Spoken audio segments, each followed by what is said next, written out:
எல்லாம் பார்ட்னருக்கு குட்டி இன்செக்யூர் கண்டிப்பா உங்க growth பார்த்து வர ஆரம்பிக்கும். அந்த டைம் நீங்க 2-3 டைம்ஸ் புரிய வச்சும் புரியாட்டி we can call it as level 1 of toxic relationship. நான் எங்க வேணா போவேன், என்ன வேணா பண்ணுவேன், be it men or women, இந்த மோட்ல இருந்து ஆபரேட் பண்றீங்கன்னா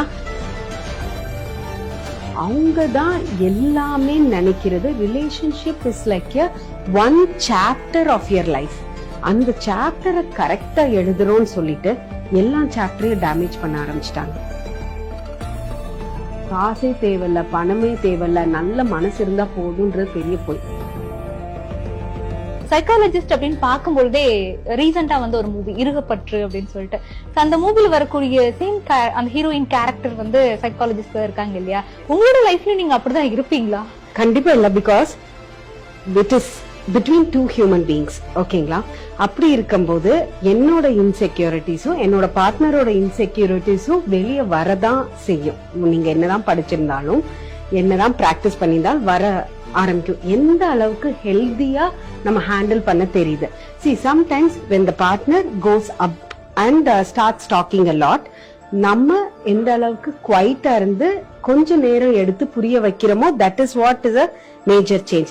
எல்லா டைமும் பெர்ஃபெக்டான ரிலேஷன்ஷிப்போ சண்டையே போடாம ரிலேஷன்ஷிப்போ it's not possible at all. So it has to be there. That is how our personalities are built. ஒரு பொண்ணு ஒரு பையனுக்கோ இல்ல ஒரு பையன் ஒரு பொண்ணுக்கோ சரியான ஒரு அட்டென்ஷன் கொடுக்காமயே இருக்காங்க. அண்ட் திடீர்னு ஒரு மிஸ்ஸிங் ஃபீல் தோணுதுங்கும் போது ஓகே நமக்கு இது தோணுது, அப்போ நம்ம இவங்களை தேடலாம் அப்படிங்கிற மாதிரியும். அண்ட் அவங்களுக்கு ஏதாவது ஒரு கெரியர் வைஸ்ல இப்போ எக்ஸாம்பிள் அவங்க ஃபாரின் போறாங்க அப்படிங்கிற ஒரு ஆப்பர்ச்சுனிட்டி கிடைக்குதுங்கும் போது கூடவே இருந்துட்டு இல்ல நீ போக கூடாது, எனக்காக நீ போகாத, எனக்காக நீ இதை பண்ணாத, என் கூடவே இருந்துருங்கிற மாதிரியான டாக்ஸ்.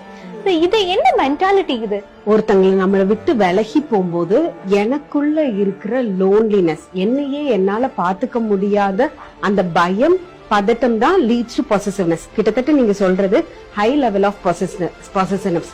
இதே இது ஒரே வீட்டுல இருக்கும் போதோ ஆர் ஜஸ்ட் அதே ஊருக்குள்ள வேலைக்கு போயிட்டு வரும்போதோ இது இவங்க நம்மளோட இவங்க he is mine she is mine என்ற கான்செப்ட்ல ரொம்ப ஸ்ட்ராங்கா இருக்கு. பட் ஒருத்தங்க ஒரு லெவல் தாண்டி போகும்போது நானும் upgrade பண்ணணும்ன்ற பதட்டத்தினால we don't let other people grow. Also, if the other person grows, என்னோட பெட்டரானவங்கள அவங்க சந்திக்க நேரிடலாம்ன்ற பதட்டத்தினால we don't let our partner move out of the space. இது ரெண்டுமே I will end up as a loser என்ற பதட்டம் தான் தவிர தான் டாமினன்ஸ் காட்டணும். பிகாஸ் சோசியல் மீடியா ஆர் மூவிஸ்ல டாமினன்ஸ் காட்டுறாங்க. See, dominance itself basically comes from insecurity, low self esteem தான் தவிர நான் இவங்களை கண்ட்ரோல் பண்ணணும்ன்றது வெறும் it's a effect of the பதட்டம் and anxiety that is inside. So people are basically not dominant. They are very anxious inside that they show outside as dominance. இந்த toxic relationship அப்படிங்கிறது என்ன, எதெல்லாம் டாக்ஸிக்கா பாக்குறாங்க? எந்த இடத்துல இத டாக்ஸிக் ரிலேஷன்ஷிப்னு நீங்க டிஃபைன் பண்ணுவீங்கன்னா, உங்களோட பார்ட்னர் உங்களோட growth பார்த்து கம்ஃபர்டபிளாவே இல்ல. எல்லா பார்ட்னருக்கு குட்டி இன்செக்யூரிட்டிஸ் கண்டிப்பா உங்க growth பார்த்து வர ஆரம்பிக்கும். ஓகே, அந்த டைம் நீங்க 2-3 டைம்ஸ் புரிய வச்சும் புரியாட்டி we can call it as level 1 of toxic relationship. And என்ன பண்ணாலும் அதுல இருக்கிற நெகட்டிவ் சிம்டம்ஸை மட்டும் எடுத்து எடுத்து எடுத்து நோண்டி they are making you feel down na he or she, the other person has something deeper to be worked on. I will say toxic relationship and the toxic personality நீங்க கேக்குறது, which means he is extremely wounded and hurt inside. Okay, so that is what we need to look into. தவிர you cannot define it by the number of years அவங்களுக்குள்ள இருந்ததோ, அவங்க திடீர்னு மாறினது. திடீர்னு ஒரு பர்சனாலிட்டி மாற வாய்ப்பே இல்லைங்க. முதலேந்து அது இருந்திருக்கும். இப்பதான் மேக்சிமம் அந்த டாக்ஸிசிட்டி ரீச் ஆகி நம்ம கண்ணுக்கு தெரிஞ்சிருக்கு. கேர்ள்ஸ் ஆர் பாய்ஸ் யார் ரொம்ப டாக்ஸிக்கா இருக்காங்க இந்த ஜெனரேஷன்ல நினைக்கிறீங்க? Both equally play a role of trying to work on their insecurity. நாதான் நீதான்றது ஈக்குவல் போட்டி இருக்கு. ஃபெமினிசம் என்ற பயத்தினால பேசிக் திங்ஸ கூட பண்ணாம இருக்கிற விமனும் இருக்காங்க. மாஸ்குலினிட்டின்ற பேர்ல அதிகமா டாமினன்ஸ் காட்டுறவங்களும் இருக்காங்க. Equally both the side parents are involving and complicating the relationship. equally both the side friends are giving advices and complicating the relationship. Actually ரெண்டு பேரை தனியே விட்டாலே பாதி பிரச்சனை சரியாகிடுது. லவர்னு ஒரு படம், அதுல ஹீரோ மணிகண்டன் சொல்லிட்டு ஒருத்தர் ஆக்ட் பண்றாரு. அவர் பேசும்பொழுது ஒரு வார்த்தையை விடுறாரு அந்த ஹீரோயின்காக, ஃப்ரீடம்னா என்னப்பா, பொண்ணுங்களுக்கு நம்ம தரது தானே அப்படின்னு. இது வந்து டயலாக்க பாக்கும்போது ஓகே ஜஸ்ட் லைக் தட் நம்ம போயிட்டாலும், ரியல் லைஃப்ல அதை அப்ளை பண்ணி பார்க்கும்போது ஒரு ஆணோ ஒரு பெண்ணோ ஃப்ரீடம் அப்படிங்கிற விஷயத்தை இன்னொருத்தவங்களுக்கு கொடுக்குறாங்க அப்படிங்கறதுதான் பொருள்படுது. அப்படிதான் இருக்கா? ஓகே, இது நம்ம பேரண்டிங்லயே ஸ்டார்ட் ஆயிடுதுங்க. அவங்க பெர்மிஷன் கொடுத்தாதான் நம்ம வெளியே போறோம். ஓகே, அப்பல இருந்தே ஸ்டார்ட் ஆயிடுது. ஒருத்தவங்க இன்னொருத்தவங்களை கண்ட்ரோல் பண்ண ட்ரை பண்றாங்கன்னா they were controlled during the childhood days. 0 to 12 yearsல அவங்க ரெண்டு விஷயம், அவங்க பார்த்த பேரண்ட் ஃபிகர்ஸ் பயங்கர கண்ட்ரோலிங்கா இருந்திருக்காங்கன்னு அர்த்தம். ஓகேங்களா? நம்பர் 2, அப்ப எனக்கு கிடைக்காத கண்ட்ரோல், அப்ப எனக்கு கிடைக்காத தேவைகள் அண்ட் ஆசைகள் ரிலேஷன்ஷிப்குள்ள வந்ததுக்கு அப்புறம் நான் செயல்படுத்த ஆரம்பிக்கிறேன். ஃபார் எக்ஸாம்பிள், என்னோட பேரண்ட் பிங்க் ட்ரெஸ்ஸே என்ன போட விடலைன்னா என் பார்ட்னர் பிங்க் ட்ரெஸ் எத்தனை வாங்கி கொடுத்தாலும் எனக்கு பத்தாது. So that is a logic. Whatever was not resolved in child, I will bring it on plate to the relationship and expect my partner to resolve it. So that is where it is. So be it men or women, we are bringing the unresolved patterns to the current relationship. உங்ககிட்ட இப்ப நிறைய clients வந்திருப்பாங்க இல்லையா, எதெல்லாம் வந்து என்னோட freedom போயிடுச்சு அப்படின்னு அவங்க ஃபீல் பண்றத நினைக்கிறீங்க? ரியல் ஃப்ரீடம்ன்றது நம்மள கேர் பண்ணிக்கிறது, நம்மளோட கோல்ஸ் அண்ட் பேஷன் நோக்கி போறது, நம்மள சார்ந்தவங்களை பாத்துக்கிறது, இது real freedom. Okay, so that is அவங்களுக்கு அதுலயே பெரிய கிளாரிட்டி இல்லாததுதான் ஃப்ரீடம் வேணும்ன்றாங்க. நான் எங்க வேணா போவேன், என்ன வேணா பண்ணுவேன். பீட் மென் ஆர் விமென் இந்த மோட்ல இருந்து ஆபரேட் பண்றீங்கன்னா இட் இஸ் பேசிக்லி உங்களுக்குள்ள இருக்கிற சைல்ட் பயங்கர கண்டாமினேட்டட் ஆயிடுச்சு. that is still in ஒரு 20 to 35 இயர்ஸோட அடல்ட் உருவத்துல ஃபங்க்ஷன் ஆயிட்டு இருக்குன்றது. So freedom is comfortable and discipline with oneself. அந்த டிசிப்ளின் கரெக்டா இருந்தாலே கரெக்டான பார்ட்னரை சூஸ் பண்ணுவோம். நீ அவ கூட பேசின, உனக்கு எதுக்கு அவ டெக்ஸ்ட் பண்றா, இந்த டைம்ல எதுக்கு உனக்கு அவ ஹாய் சொல்லணும், சோ லைக் தட் இந்த மாதிரி வந்து நிறைய விஷயங்கள் போயிட்டு இருக்கு இல்லையா? இது என்ன மென்டாலிட்டி, இதை எப்படி நம்ம வெளில வரணும்? உங்களோட பர்சனாலிட்டி, உங்களோட ரிலேஷன்ஷிப்ல இருக்கிற இன்செக்யூரிட்டிஸ், உங்களோட பேரண்டிங்ல இருக்கிற இன்செக்யூரிட்டிஸ், உங்களோட கோல்ஸ் அண்ட் பேஷன், இத ஃபர்ஸ்ட் சார்ட் அவுட் பண்ணாதான் நம்மளோட பார்ட்னரை நம்ம நச பண்ணாம இருப்போம். இங்க நிறைய காம்ப்ளிகேஷன்ஸ் இருக்கிறதுனால we will not be able to connect better with the partner. Okay, கண்டிப்பா பார்ட்னரோட ஸ்பேஸ் அவங்களோட உரிமை அவங்களுக்கு கொடுத்துடணும். ஓகே, அவங்களோட கோல்ஸை அவங்க பார்க்க விட்டுறணும், அவங்களோட ஃபன் டைம் ஹாபிஸ் அவங்க பண்ணதான் செய்யணும். ஒன்லி தென் உங்க ரெண்டு பேருக்குள்ள ரிலேஷன்ஷிப்ல இருக்கணும். he must be my best friend, father, mother, sibling எல்லாமே ஒரு பார்ட்னருக்குள்ள எதிர்பார்த்தோம்னா உங்க பார்ட்னர் மல்டிபிள் பர்சனாலிட்டி டிசார்டரா தான் இருக்கணுங்க. It is not possible for your partner to play all the roles. Let him or her have her life. Let you also build your own better life. Have common grounds to connect beautifully with them. 10 years வந்து நாங்க love பண்ணி கல்யாணம் பண்ணிக்கிட்டோம், 15 years வந்து நாங்க love பண்ணி கல்யாணம் பண்ணிக்கிட்டோங்கும் போது அவ்வளவு வருஷமா அப்படிங்கிற ஒரு கொஸ்டின் வருது இல்லையா? இது ரெண்டு பர்செப்ஷனா பார்க்கலாம். ஒன், ரொம்ப நாள் எடுத்து கல்யாணம் பண்றது, it is also somewhere fear of commitment. Okay, phobia, commitment ஃபோபிக்கா கூட இருக்கலாம். ஏன்னா யோசிச்சு யோசிச்சு யோசிச்சு கரெக்டா போகுமான்ற தாட்லயே கல்யாணத்தை நிறைய தள்ளி போடுறாங்க. ஓகேங்களா? ஏன்னா எதுவுமே தப்பாயிடக்கூடாது, I want this relationship to be பர்ஃபெக்ட்ங்கிறதுக்காக people get married late. Number 2, 17 இயர்ஸ்ல இருந்து ரிலேஷன் ஸ்டார்ட் பண்ற நிறைய பேரு what I have seen is, ஒரு கல்யாணம் ஒரு 27, 28ல கல்யாணம் பண்ணிட்டு they face lot of complications. இதுக்கு மெயின் ரீசன் என்னன்னா your mental age is not completely developed.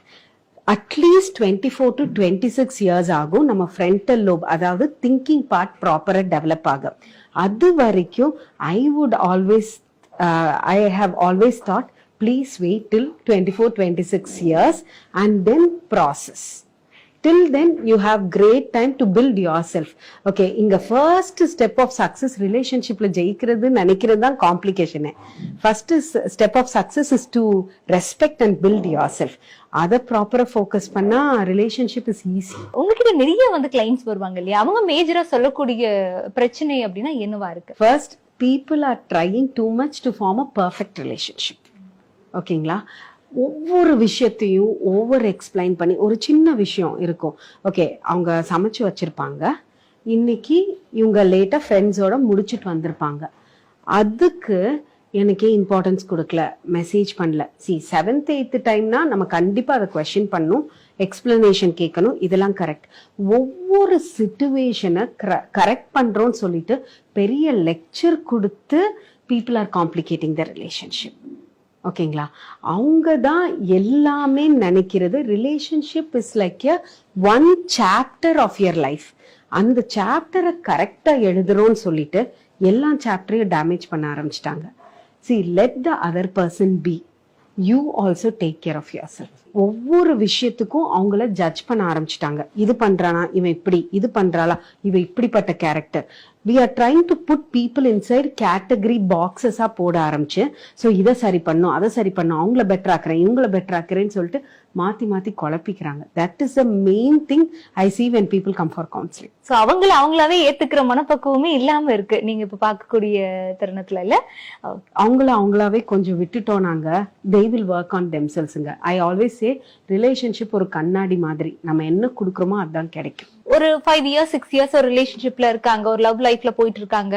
அந்த டைமிங்ல வந்துட்டு ஓகே பையன் வந்துட்டு எதுவும் சம்பாதிக்கல, எதுவும் பண்ணல, அப்படி இப்படி இருக்காங்க. அப்படிங்கும்போது பொண்ணு அப்போதைக்கு ஓகே, பட் அந்த மேரேஜ் ஒரு கமிட்மெண்ட் அப்படின்னு வரும்போது யோசிச்சு இல்ல நீ வேணாம், நான் வந்து கொஞ்சம் பெட்டரான ஒரு விஷயம் பார்க்கலான்னு இருக்கேன், ஏன்னா நீ இன்னுமே சரியாகலங்கிற ஒரு விஷயத்த பாயிண்ட் ஆஃப் வச்சுட்டு அவங்க வேணான்னு சொல்லிட்டு போறது சரியா தப்பா? பார்ட்னர் எந்த அளவுக்கு எஃபர்ட் எடுக்கிறாங்கன்னு பொறுத்தா இது சரியா தப்பா. பார்ட்னர் இவங்க நம்ம ஒர்க் பண்ணாட்டியும் ஏத்துக்கிட்டாங்கன்னு அதே மோட்ல இருக்காரு, எஃபர்ட் எடுக்காம இருக்காருன்னா that is not something healthy. But partner is making genuine efforts. அந்த மார்க்கெட் ஸ்டாண்டர்ட் அவருக்கு இருக்கிற எபிலிட்டிக்கு மேட்ச் பண்ண முடியல, still he is trying na, we can support our partner. Simple தான். அந்த பார்ட்னரோட பர்சனாலிட்டி பொறுத்து தான் இது. And always there are 4 things we need to focus in relationship. Okay, காசே தேவையில்ல, பணமே தேவையில்ல, நல்ல மனசு இருந்தா போதுன்றது பெரிய போய். மெஜாரிட்டி ஆஃப் த ரிலேஷன்ஷிப்ல ப்ராப்ளம் வர்றது finance is one of the main reason. Okay, so respect.